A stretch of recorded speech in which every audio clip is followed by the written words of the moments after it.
L'écriture a été son vrai refuge. Alors ici, on est devant la maison d'Anne Frank à Amsterdam. C'est un musée qui est dédié à la mémoire de Anne Frank. Tu vois qui c'est? Celle qui a créé un journal intime, non? Oui, exactement. C'est la jeune fille juive qui a écrit un journal intime pendant la Seconde Guerre mondiale alors qu'elle se cachait avec sa famille pour échapper aux persécutions nazies. Depuis 1933, Adolf Hitler et son parti nazi étaient arrivés au pouvoir en Allemagne et avaient instauré des lois antisémites qui ont exclu progressivement les juifs de la société.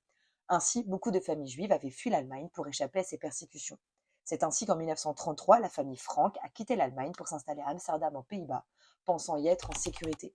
Mais en mai 1940, l'Allemagne nazie a envahi les Pays-Bas et a imposé progressivement des lois anti-juives similaires à celles de l'Allemagne. Cette maison, c'était autrefois le siège de l'entreprise du père d'Anne, Otto Frank.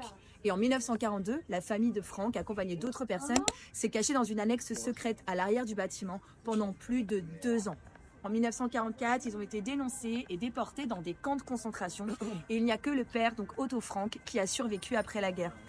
Dans son journal, Anne décrit sa vie dans l'annexe avec ses parents, sa sœur Margot et les autres réfugiés.